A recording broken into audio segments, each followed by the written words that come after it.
You got your Amazon package, you create your own QR code, it gets to the driver, they scan the QR code, they walk into the building. That's it. So it's simple access to buildings, and it's running off the Wi-Fi. Yeah. Have you been thinking about buying your first rental property for some time, or do you already own a bunch of properties? Well, fellow investors, you found the right location to listen and learn from others' successes.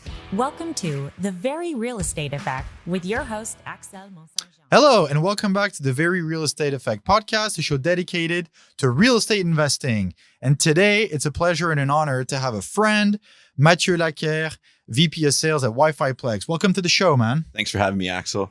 So I was actually thinking back, you've been on, I think about 4 years ago. We were discussing some deals that both you and I were doing. A lot of time has gone by, and I'm glad that you're back, because today we're directly going to talk about how to raise the net operating income on some rental properties. And that's a topic that a lot of people out there want to know about. And so before we jump into it, I just want to remind everyone, share this episode with a friend who could benefit from this conversation, because every real estate investor out there wants to increase the net operating income of his properties. And that's one of the ways to go about it. So Matt, what in the world are you doing to help us? It's a funny story. I was looking at a project outside of Ottawa to do some development work. And I came across a company called WiFiPlex. And I sit on the board of the Ottawa Real Estate Investor Organization, nonprofit educating real estate investors in Ottawa. And we needed a sponsor one day. I was talking to WiFiPlex. I told them, hey, why don't you guys come sponsor the event? They came, and I'm like, I haven't seen that many people around a booth in a long time. I said, I'll introduce you guys to a few of through my contacts. And then they said, well, if you want, we got a job opening for you. And the kind of timing was perfect with the conversation we had. And here we are, just over a year into the role, taking a company that was 100% French and bringing it onto the English side of the Canadian market. And now we're expanding globally. Yeah. And now you're going Canada-wide. We're going to Vancouver in a couple of weeks. So big things happening for a company. The firm. So now, before we go into the specifics of some of the products that you offer, what does WiFiPlex do? Well, I think the model of increasing your NOI has changed. Back in the day, we were like, hey, let me add some more parking. Let me try to squeeze another $50, $70 out of my units. Transit's changing, making a big part of these, infill developments that we're doing. So transit plays less of a role with parking to add income, or even your traditional model where let's create a laundry room and start charging $1 or $2 for a load of laundry. Yeah. Those days are over. People want amenities and they want features. So essentially, they want the lifestyle. And let's face it, the internet runs our lives and it runs our business when we're operators. So what we do essentially, we partner with ISP providers, so internet service providers, and we'll bring in a dedicated internet line to a building. We'll split that signal evenly and broadcast a Wi-Fi signal in all the apartments. And it's your own network. As a renter, you get your own network. And the beauty about this, what we're finding is that a lot of people like our services because you're moving to a new place. You don't have to worry for the blue guys, the yellow guys, the red guys to come over and connect your internet. It's there on the day of move in. Yeah. And also the beauty about it, a lot of operators too need the Wi-Fi to run everything else on the back end. All the systems. Thermostats, leak detection system, intercoms, like cameras, you name it. You name it, the internet runs everything. So at the end of the day, when you're investing in real estate, you always got your fixed costs. And to me, a fixed cost is your internet coming into the building. Especially the bigger developers, what they do, and I don't understand it, is they typically bring in a internet line for all the services that they're using in the apartment. So internet line for the common areas, internet line for the security system, intercoms. So what we do is we bring in a single line into the building. Essentially the tenants take over, the expenses, you generate revenue, and you go from there. So essentially the model is quite simple. It's a simple business model. And the WiFiPlex experience essentially is we take the management of the network of your tenants away from you. And we got a Canadian call center that they get to deal with the tenants individually. And it's good too. If your tenant doesn't pay, you can disconnect the internet if you want. You have control over that. Yeah, exactly. Yeah. I just want to roll back a little bit because you mentioned something that I think is important and worth mentioning is that over the last, like say 10, 15 years, the habits have changed, and internet and a steady wireless internet connection now became a pure standard. And to me, it's become a very standard utility, just like water and electricity. It wouldn't occur to you to rent a place that didn't have access to the internet, and hopefully it's already installed and functioning on day one, as you said. And so now that tenants want one price for a full lifestyle, it totally makes sense for building operators, owners, landlords to include that service. Just have the Wi-Fi connection, to have maybe a cable for television, even though that's dying down more and more, and for this to be included in the offering. Now, up until WiFiPlex, there wasn't really anyone who was offering that solution. So the solution's been around for a long time. So we got the national internet providers across the country. They have a service, but their internet solution costs the landlord starting at around $30 a month. So our solution's a lot cheaper, depending of the scale of the building, how big it is. An example, I'm working on a 178 unit building right now, downtown Toronto, Adelaide Street. It's a condo building, so it's not a rental, but it's just an idea of the numbers. We're going to bring in a dedicated line. It's going to cost a condo board $12 a month to offer the internet. The average condo owner is paying around $65 a month for their internet. So now they're going to include that into their condo fees.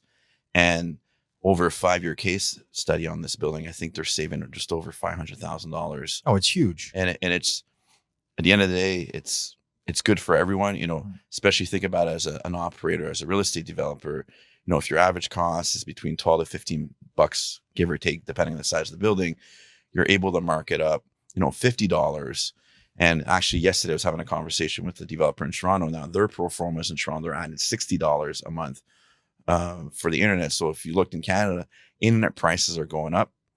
And adoption rate for cable TV and landlines is dropping quite a bit in new construction. It's around a 40% adoption rate on the other older services. So where we stand out, especially, in the province of Quebec, where we started, on new developments, around a 98% adoption rate on newer construction. Yeah. On a retrofit building, around 80% adopt it if you're retrofitting a building. But over time, when you have your tenant turnover, you'll go back up in the mid 90% adoption rate in it. Wow. So, I'm not surprised by those numbers. Like, I don't think it would occur to anybody now building without including all the wiring and being able to install that from day one when the property is rented. And now, just to go back to the numbers that you mentioned. So let's say a landlord installs the internet and provides it. He can include that extra $50 a month into the rent, and it's only costing him about $25. I would say it's less than, if you're talking big scale buildings, it's a lot less. I would say let's give it between $12, $18, $12 to $15, depending on the size of the building. Okay. So then that margin, let's say that $30 margin between 50 of what he charges and 20 what it cost him, directly goes into their pockets, times the number of units, times a multiplier of, let's say, 20. That's how much they add to the property value just by adding that service to their tenants. Exactly. If we're doing it right, we usually kind of we're conservative when we present the numbers to our client. We're running it around, I think, 17% Yeah. And so like an average, and say in the province of Quebec, it's around $10,400 of lift on an investment on your unit. If you're in Toronto, it's around $14,000 per unit. So that's extremely significant for adding the internet to the exactly. rent. So the great thing about our product too is, sometimes the bigger developments, there's always cost overruns, and they bring in our services, and especially if you're doing same HE select financing, 95% financing, on a big project that's say 100, 120 units, it might be around $50,000, $60,000 of infrastructure costs, and then when you're refinancing, you're talking over $1 million pull out of equity. So tell me where you spend 50 grand and let's say get $950,000 back Extra. Yeah. On a project. Hanging drywall does not get you an NOI like that. Good one.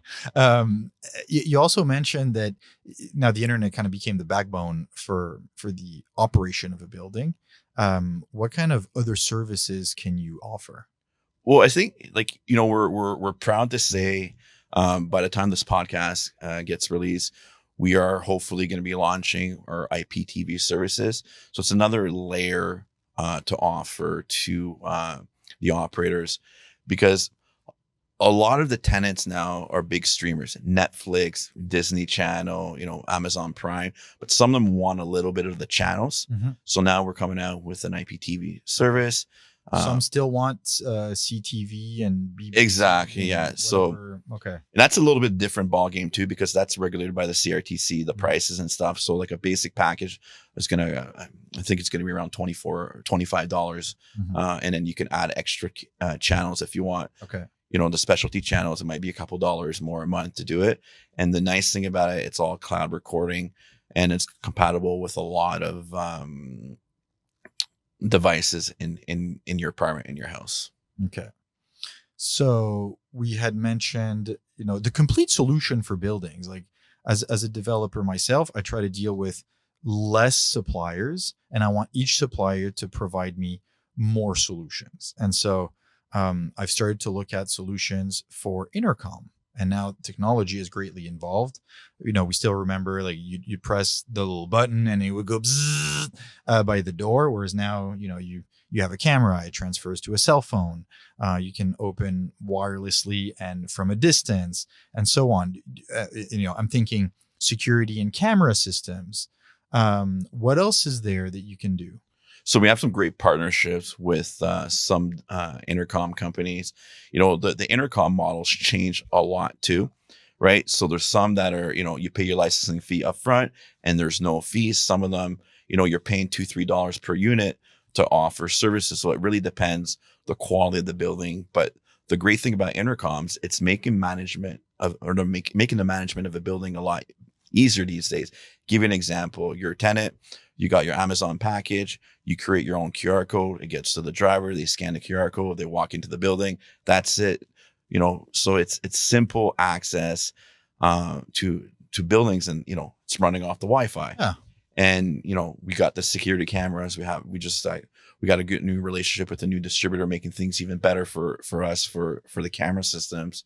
But also something to keep in mind too, it's the leak detection systems. A lot of really important. Everything these days is all high rise, Mm-hmm. and we're talking about densification, and insurance premium now since COVID are just sky high. And a lot of these insurance policy, you're talking 20-30% difference in insurance if you have leak detection systems. So when I say leak detection, can be two ways. Water's flowing out of an apartment, it knows there's too much flow coming out, it will cut the water into the apartment, and that's it, that's all. Or the other way, it can be a couple sensors hidden around in the apartments.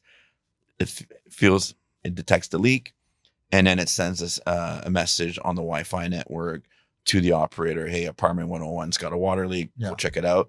But that system's not as effective. As effective, just because the fact that the water's leaking. Your damage is done. Versus the other one. You're still going to have damage, but you're able to save the building quick. Yeah. And that's the thing, like now the internet being the backbone of the operation for a building like that, there's so many applications that can be added. And think about it too, right? Buildings now and cities want this too. They want you to have charging station. Let's face it, electric cars are the future. Mm-hmm. The old charging stations that developers were putting in, the developer was on the hook for paying the electricity. Now a lot of these charging station, you can connect the internet to it, and then the tenant create their own account, and now the landlord can either make a profit on selling the hydro or just kind of break it even, but at least it's not a loss leader for them. No, at least they can reassign the cost to the proper unit. So the guy comes in, there's 5 charging stations, he plugs his cars, he charges for 3 hours. Those 3 hours and a few kilowatts are going to be charged again, unit 403. And especially like the big buildings these days, when you're talking high rise, everything's in concrete, and sometimes in the middle of these buildings you don't have good cell phone reception and so forth. And let's face this, as an operator, we're using a lot of software that's all cloud based. So if, let's say, you're doing a move in or move out, in the ecosystem that WiFiPlex does, we can create like some networks within the network. So if you're doing move outs, you can connect, you can have the admin network. So lots of stuff, we can do as much as like 6 networks per apartment if we want to control everything else. And so, we talked a little bit about the future and the evolution of consumer preferences. Now, where do you see this going in the next 5-10 years as you're starting to work with bigger and bigger developers? What are some of their questions and expectations? Well, I think the expectation is to create connectivity within the whole ecosystem of a development, right? So we're talking now bigger projects on longer time spans.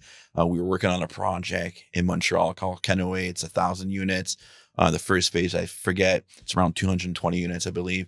And the beauty about a project like that is that within the ecosystem, within the space of the building, they want their tenants to be fully connected. So if you go from one building to another building, your network's going to follow you, common area space. And they just want to make it more of a lifestyle too. The internet runs everything, And then are you able now to collaborate with developers so that your systems and solutions are integrated at the design phase? Because 100%. You still need some wiring to be run before they close the walls. So we changed a little bit around 9 months ago, a year ago. We changed a little bit the approach, how we're working with developers.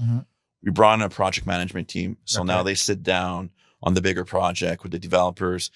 They make sure that, we stay on budget and everything, but they sit down and they do the planning. We have a guy that has a lot of experience building fiber optic networks. So he's our project manager. And I think it just makes the translation better, because a lot of time developers, they might tell you, oh, I have fiber optic in the building, but they don't. They all make mistakes with the cable. So if you mean it comes to the sidewalk, it needs to be brought into the building. Exactly. Yeah. So there's a lot of miscommunication in that department. So we've made a net improvement to make sure that the transition and to make sure that the communication, there's no miscommunication, because we can do 2 things. We can pre-wire your building, or sometimes the general contractor will want their own teams to do it. But that's when mistakes happen, when their own teams do it. So now we're being more proactive on that to make sure that well, as long as you get to review the electrical plans and make sure that if it's not your team running the wires, but that at least the proper wires are run from A to B.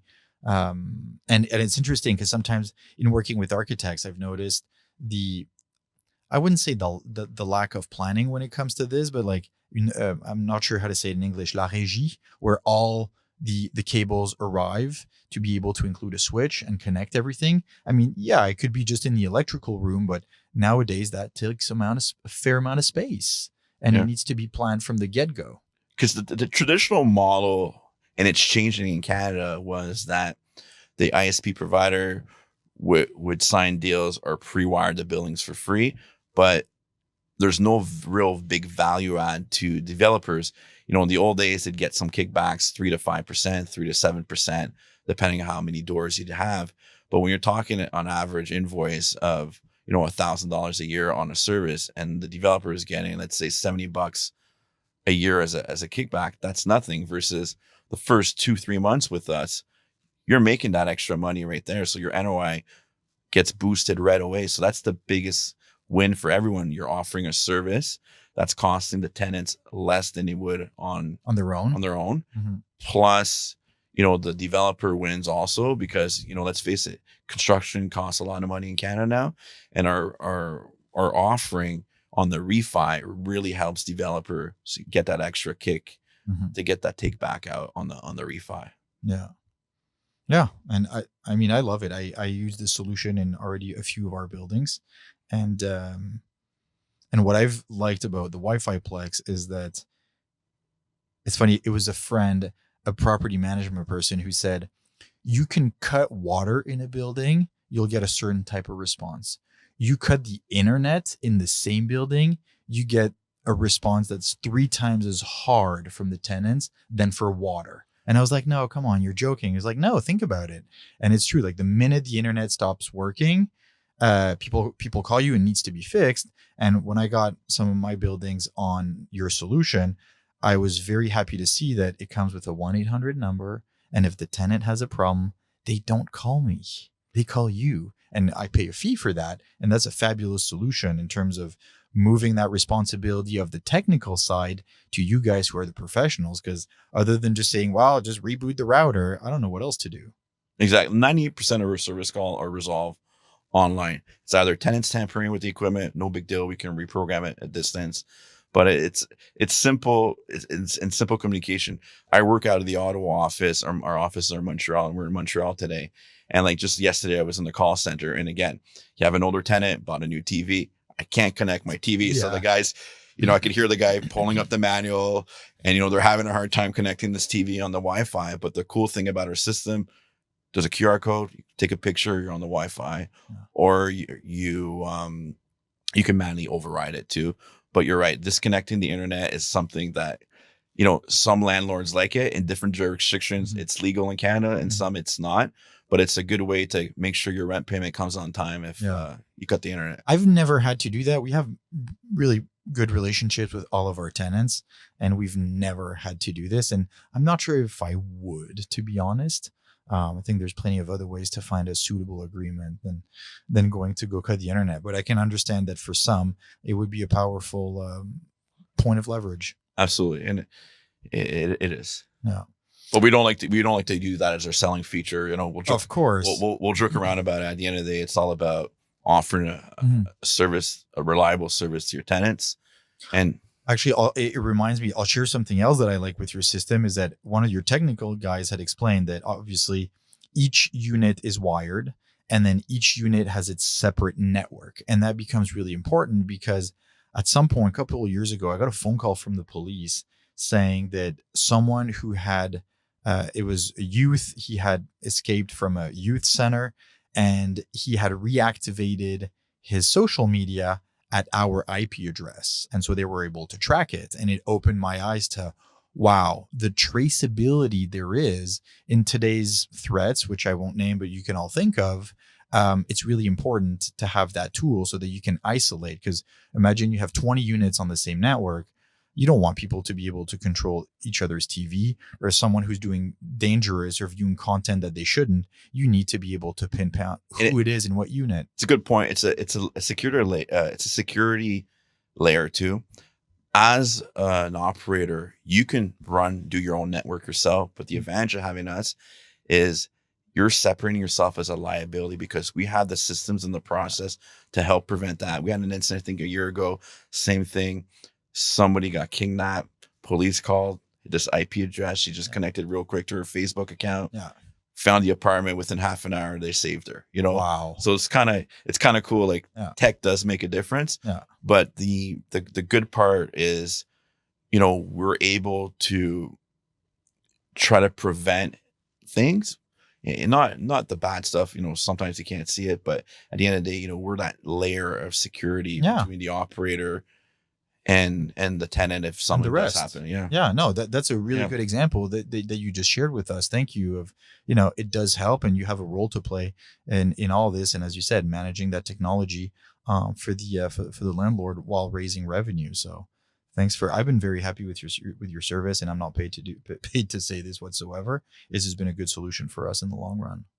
So Matt, if people want to know more about you, know more about WiFiPlex, how should they go about it? I think the best thing is go check out WiFiPlex.ca. I'm very active on LinkedIn.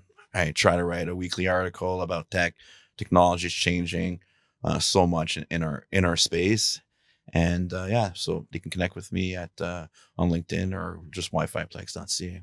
Sounds good. Thank you very much for coming on the show today. Came from Ottawa to be here. I appreciate. And if there's anything new, don't hesitate to come back at some point in the future. Absolutely. Thanks a lot. Thank you, Matt. And as usual, for everybody who's listening, check out WiFiPlex if you're interested in that solution. And more importantly, keep researching your market, make some offers, and I'll talk to you next week. Thank you.